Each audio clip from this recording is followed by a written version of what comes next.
Taking the time. Good afternoon. Thank you for taking the time and joining us for the Airport Advertising Program's Business Information Meeting. Before we begin, our Chief Revenue Officer and Assistant Aviation Director, Roxanne Favors, would like to kick off with a few words. Okay, good afternoon. So I changed it up because many faces have been in many of our business information meetings. I changed up on my opening remarks. Again, I want to thank everybody for joining us for today's business information meeting on the Airport Advertising Program Concession Opportunity. It is an exciting chance to shape the future of advertising, not only at Sky Harbor, but across our airport system. As Janet said, my name is Roxanne Favors, and I serve as the Chief Revenue Officer for the City of Phoenix Aviation Department. And in this role, I oversee strategies that drive airport revenue. That's from the food and retail concessions and advertising to our parking, rent-a-cars, and property management, all to ensure that we have sustainable growth for our aviation system. I also provide strategic executive leadership across several portfolios, not only including our business and properties division, our contracts and services division, which is effectively our procurement office, as well as Phoenix Sky Harbor's Air Service Development Program and our Strategic Land Acquisition Initiative. First, again, I want to express you taking the time to be with us today. Whether you're participating in person or virtually, we value your interest in this opportunity to partner with us. Today's session is designed to give you insights and resources you'll need to be successful to compete for this advertising concession opportunity. Our goal is for you to leave with a clear understanding of how your company can thrive in a partnership with us. Before we dive in, I want to share a little bit more about the City of Phoenix Aviation Department. We are a department of the City of Phoenix. We manage and operate the Phoenix Airport System. That consists not only of Phoenix Sky Harbor International Airport, but Phoenix Deer Valley Airport and Phoenix Goodyear Airport. While Phoenix Sky Harbor is our largest and busiest airport in our system, serving as the primary hub for commercial air service. Every day, more than 42,000 passengers pass through our two terminals. It's supported by over 1,300 flights daily. And in 2025, J.D. Powers ranked Phoenix as the third largest best mega airport in the United States. It's a recognition that reflects our vision of creating extraordinary airports for a thriving Phoenix. For calendar year 2024, more than 52 million annual passengers traveled through Phoenix, with services from 25 current airlines to over 140 destinations, including 26 international markets. Phoenix as a whole, we generate an economic impact for our state of more than $44 billion. This represents an extraordinary platform for advertising reach and engagement. Our mission is simple. We want to welcome the world to Phoenix through ambitious, sustainable airports that everyone loves. Achieving this mission depends on our strong partnerships. We know our business partners play a significant role in achieving this mission as we strive to create a sense of place through all of our airport concessions, including advertising. Our business partners' creativity, diversity, and innovation help us deliver an exceptional passenger experience and elevate our airport's identity and brand. Thank you again for your interest in partnering with the Aviation Department. We're excited about the possibilities this opportunity brings, not only to elevate our advertising program, but also to generate significant revenue for the airport. And now let us dive in. Janet, over to you to share more about this opportunity. Thank you, Roxanne. Again, my name is Janet Lee. I'm the Concessions Program Manager here at Phoenix Sky Harbor International Airport. To make this a successful event, we're really excited to hear your feedback and answer any questions you may have regarding the airport advertising concession opportunity. We'll be responding to questions at the end of the presentation, and for those of you online, please utilize the chat feature on the WebEx at the bottom right-hand corner. The information shared today will be available at the Airport Business Outreach site, which you can access through this QR code here. Our team will have the slides up within 72 business hours. And lastly, everything discussed or answered today is subject to change as we are in the development of the revenue contract solicitation. Today's agenda begins with an overview of the current airport advertising program, followed up with our future direction and solicitation goals.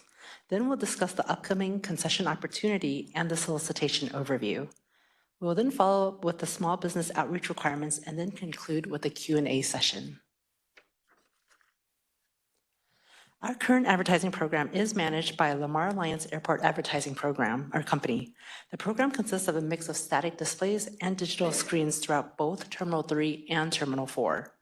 Throughout the campus, we have a variety of displays, including 6 digital network screens located at baggage claim, the concourses, as you can see in this photo here, and at the escalators as you're heading down towards baggage claim. We also have 97 static locations. Additionally, there are 43 wall wraps, and Lamar manages the Brochure program, which is located at our information counter. The current program scope includes the interior advertising at Phoenix Sky Harbor, Deer Valley Airport, and Goodyear Airport, and also the rental car center. We also added most recently the platform locations of the Phoenix SkyTrain when it began its full operation at the rental car center. Additionally, Lamar has the ability to bring sponsorship requests to us with the approval of the aviation director. Here are some examples of the different advertising displays in the terminals at Phoenix. In the upper left-hand corner is a photo of a spectacular in Terminal 3 as you're descending from the escalators down to baggage claim. The top middle photo is an example of the NASCAR display. It's really an event that locals and travelers enjoy, and this is a really cool Instagrammable moment for everyone. There are also window wraps that we use as an opportunity for advertisement, but the windows are specifically curated as they are not to block views of the valley or the airfield. And on the left-hand corner, on the lower left-hand corner is the information digital network display, and the lower right photo is a digital screen at T4 baggage claim. So moving on to the future vision of our advertising program. We're looking for both indoor and outdoor advertising spaces, as well as expanding the sponsorship opportunities. And we want to continue to evolve our program with advanced technology and equipment. We also understand the importance of distinctive passenger engagement opportunities, such as creating interactive touchpoints on smart kiosks, or maybe setting up experiential zones, similar to the photo here, where these engagements can really delight and surprise our passengers and really in turn enhances their overall passenger experience. We'd also like to align with the industry best practices when it comes to advertising. So the solicitation goals are very important to us, and it begins with creating that sense of place. The advertising program should reflect the spirit and culture of Phoenix, from its arts and hospitality to its desert landscapes and vibrant business community. The graphic wall wrap here highlights local visual elements, which really resonates to Phoenix. At the same time, we want to balance it with brand diversity. The program should feature a mix of local, regional, and national brands, and that promotes small businesses with national brand presence. To enhance the traveler experience, we're looking to proposals that introduce innovative technologies that includes an interactive element to keep pace with today's media environment. And certainly, we'd like to maximize revenue growth, right, by expanding digital inventory and maximizing the locations and placements.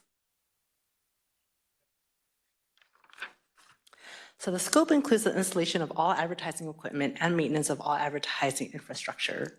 Responsibilities also include operating and managing the comprehensive program across the airport systems by ensuring advertising standards are followed, digital specs are reviewed, and the fabrication of the advertising creatives are installed at the most impactful locations, which also maximizes our revenue through a modernized approach or initiate event-based sponsorship opportunities. So the new lease will include the 3 airport systems, which is Phoenix, Deer Valley, and Goodyear Airport, in addition to the rental car center and the SkyTrain stations, and possibly other locations such as the parking garages or spaces in high visibilities throughout the campus. Here's an example of a photo of the Boneyard, which is the pet relief area in Terminal 4, which makes for a great sponsorship opportunity. For the solicitation, we're considering the following evaluation criteria: the qualifications and experience of the proposers, the advertising display program, for example, how are we going to shift from static to digital displays, what types of interactive engagements for the passengers, and the overall method or approach for the advertising program. The business, marketing, and operations plan, the transition and mobilization plans, sponsorship program methodology, and lastly, the financial return to the city. The proposed term for the lease is an initial 7 years with 1 3-year renewal option based on the completion of the midterm capital investment. Both the initial capital investment and midterm investment is based on the successful respondent's proposal, but they will be required to submit a refurbishment plan for the assets in year 5 and complete the refresh by the end of year 6. We're looking to align with industry standards on the revenue structure, so the specifics will be detailed in the revenue contract solicitation when it is published. So this brings us to the next segment of the presentation where I'd like to introduce Sarah Murato, our Small Business Engagement Manager, to discuss events and resources. Thank you, Janet. As Janet mentioned, my name is Sarah Murato, and I'm the Small Business Engagement Manager for the Aviation Department. In my role, I oversee the education and outreach initiatives with small businesses interested in working with our 3 airports. We coordinate events like this one today. I want to thank you all for attending today's business information meeting. Before we move on to our update from the Equal Opportunity Department, I quickly wanted to share some information on outreach and resources. So we do our best to provide several opportunities for the business community to connect with us and learn about business opportunities by having several planned before the solicitation. Today is our first business information meeting that is open to all interested parties. In addition, we will be holding individual business information meetings with interested firms next week on February 4th and 5th. In order to participate in those, you must register on Eventbrite, which you can access as the QR code listed on the slide here. Once registered, a staff member will reach out to you to schedule your individual session.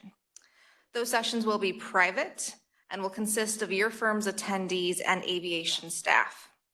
Also, if you missed any portion of today's meeting, don't worry, we will have the materials posted on our outreach website, like Janet mentioned, within 72 business hours. And you can access that website at our QR code listed on the top right of this slide here. Again, that's where the materials will be posted from today's session, as well as previous outreach sessions that we have held.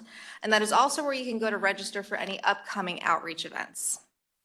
And then below that, we have our aviation business website. This offers some great information about doing business with our airports. And lastly, if you want to stay updated on our latest events, you might consider joining our aviation interest list. This list is used to send notices on upcoming opportunities as well as outreach events. If you'd like to join, just follow the instructions listed here. You can also use that email to just reach out to us at any times with any questions that you might have. All right, so this next segment will be, of the presentation will be led by the city's Equal Opportunity Department. We partner with the Equal Opportunity Department to manage our federal ACDBE and DBE programs, as well as the city's local SBE program. With that, I'd like to introduce John Eastless, Contract Compliance Lead with the Equal Opportunity Department. And John works very closely with us on matters such as small business compliance, monitoring, and outreach. Thank you for being here with us today, John. Thank you, Sarah. Hello, everyone. Thank you for being here as well. Again, my name is John Eastless, and I am the, is it not? Oh, I'm sorry. Thank you. My name is John Eastless, and I am the Compliance Team Lead Specialist. The City of Phoenix is committed to supporting the economic growth of small businesses. We use ACDBE neutral measures to achieve small business participation. There are no geographical restrictions for participation. We utilize a national market. Please note, all respondents must fulfill these requirements stated in 49 Code of Federal Regulations, Part 2326. What do we consider small businesses? The city defines a small business as one whose gross receipts do not exceed the Small Business Administration size standards. There are several codes that define trade area and work categories, and there are different thresholds for those areas. We will use these thresholds to determine eligibility. Another factor is the personal net worth of the owner or owners of the business. The personal net worth cap is currently $2.047 million. That amount was adjusted in the 2024 DBE final rule. The PNW cap is reviewed by the federal government and is subject to change. I will go over small business eligibility verification in more detail shortly. As stated earlier, all respondents must complete outreach. Failure to provide documentation of outreach activities will result in a rejected response. There are 3 forms which will be provided in the solicitation. They are EO1-200, EO2-200, and EO3-200. The current slide shows the EO1 form. This form affirms that the respondent's commitment to support the city's small business participation. Failure to submit a signed EO1 form will result in a non-responsive submission. Within 60 days after contract execution, the successful respondent will fill out and submit forms EO2 and EO3. I understand you may not be able to see each column or box on these slides, but I still want to give some detailed instructions. On the EO2 form, the respondent will complete sections A and B with information for all businesses that submitted proposals from the conducted outreach. Furthermore, if the small business box was checked in section A, then the respondent will fill out sections C, D, and E with the required information and include supporting documentation. Selecting the small business box indicates these businesses the respondent is submitting for small business utilization. There is room for 2 businesses on each form. Use as many forms as is needed. On the EO3 form, the respondent will fill out the first 2 columns with information of the firms that were indicated as small business on EO2. And the city will verify eligibility of those firms to be counted as small business utilization. Again, use as many forms as necessary. Please understand that this will be an annual requirement. We use the acronym ICE-T to help respondents remember the steps in outreach requirement. The first step is to identify opportunities for small business participation. Excuse me. The second is to conduct outreach for that participation. Third, evaluate small business participation. Finally, the T, tell each small business that responded of your decision. This means you will let them know whether you will or will not contract with that small business. This information is what is used to complete the forms mentioned earlier. You must document all received proposals. To wrap up, we must comply with federal ACDBE neutral requirements, and that means tracking and reporting all small business participation that results from contracts, procurements, purchase orders, goods and services, or other arrangements involving sub-tier participation. This information and more will be entered monthly into the City of Phoenix Certification and Compliance System.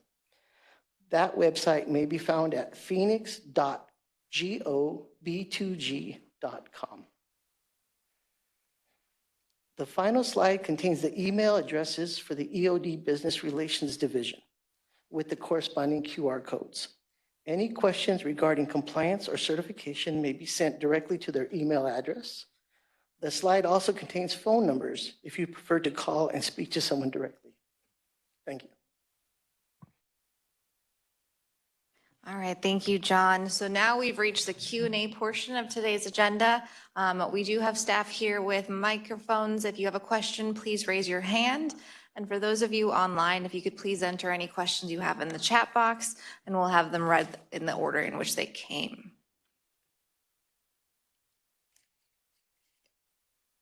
There are currently no questions online. Thank you, Terza. We'll give you a minute or two. I know those questions are percolating right now.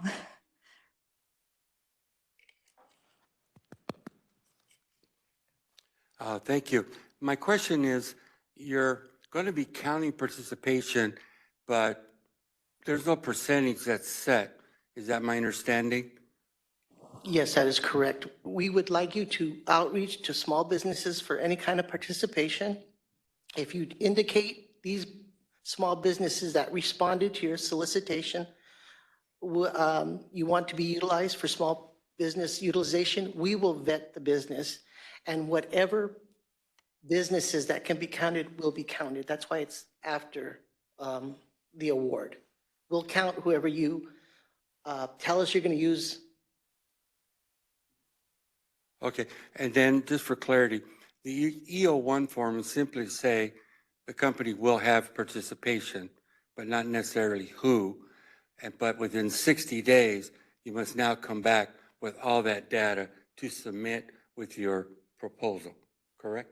Correct. The EO1 form. What's that?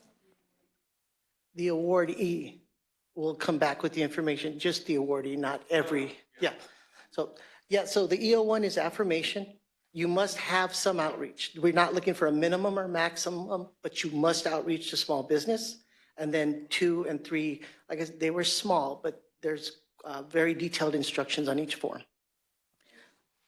So John, would it be safe to say that the most important thing is the outreach to complete when you turn in your proposal?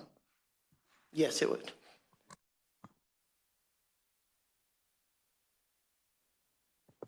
I'm sure somebody has another question. There's not. Go ahead, Greg. Let's just have a chat here. Greg, what's up? Just for clarity, I think there are 6 criteria that would be considered for the award, but are there going to be points? Normally there's 100 points, there's 1,000 points. So I'm just curious, if you're going to use the 1,000-point system just to see how, again, how you will gauge and, put. Yes, so we typically will do a point range for each of those. Well, how we distinguish the business information versus when we get into the formal procurement is that the formal procurement pre-response meeting, we will have that distribution of how many points that are there. Okay, I'll go ahead and pitch a question that probably get asked to me.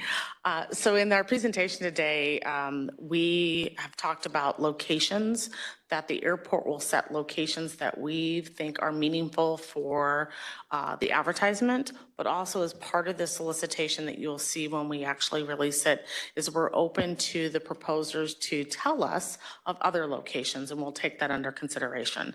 So we know what we know about our airport, but you know what you know about the business and of that being in our airport. So we're open to those additional areas. So within those, I want to click to the locations slide that we talked generally. So within these, we generally know where our locations for everyone going up to the SkyTrain platform, but then the other airport areas, we leave to the industry to tell us what they propose could be done with those areas. So we're not leaving anything on the leaving anything off the table today.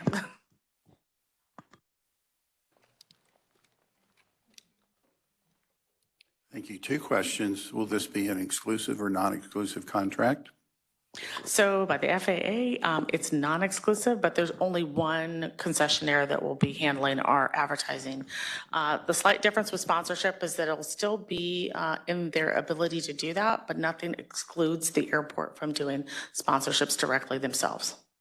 Another large airport recently put out an RFI just for that. The current concessionaire, I'm sure, will be proposing on that, but you're creating a competition between companies when you do that, which generally leads to lower revenues as they all scramble to get the business. Secondly, do you have any passenger information on the Deer Valley and Goodyear, which are not traditionally passenger airports as FBOs? Certainly. So we'll include into the solicitation information about what is kind of what we call their base activity and then those peak periods of time. Anyone that lives in the valley, that twice a year we love our NASCAR fans because Deer Valley or Goodyear Airport is the closest airport to them. So we'll include that information as far as activity that's there. I will point out that Goodyear is an evolving airport as it has brought on additional tenants. So we can talk about what has historically been the activity, but there's probably over the life of this contract, the ability for additional base aircraft activity taking place there. Hi, Greg. So you said that you're going to put out where you would want the areas to be covered, and proposers can then recommend what they believe. So my question is, say you want 40 digital locations. Somebody says, we can do 100. So does that give more credence to someone that says I can do 50? I'm just trying to understand, if it's not set, it opens Pandora's box for someone to come in and just give you the world, not understanding clearly what our airport wants and what we're looking for because of how we are America's friendliest airport. So I'm just trying to understand that. It's a great question. What we're looking at is in the base, so think of like level A, is everything that the airport is saying that they want is locations. And in that, what we have been under consideration, and we'll do a little bit more conversation in the individual meetings with each company, but what we're looking for is then the entity to tell us, is that static, is that digital? And then the other areas that you believe could possibly, in addition to our base, that will be evaluated separate. So we're keeping apples to apples and oranges to oranges over here.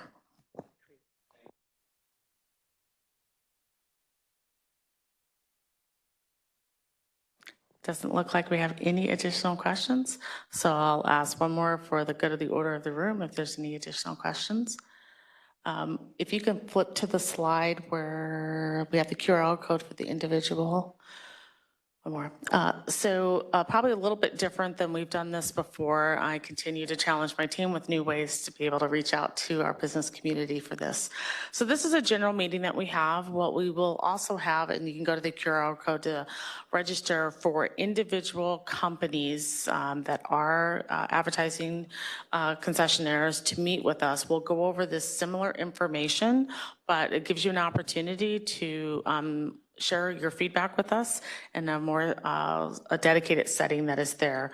At this point in time, we use our business information meetings, that's why we say everything's under consideration, to be able to inform our final document for solicitation.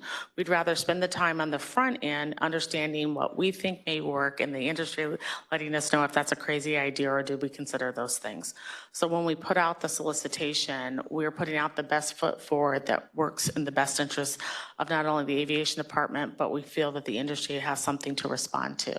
So if you haven't, go ahead and download that QR code. There will be individual meetings that's scheduled according to that.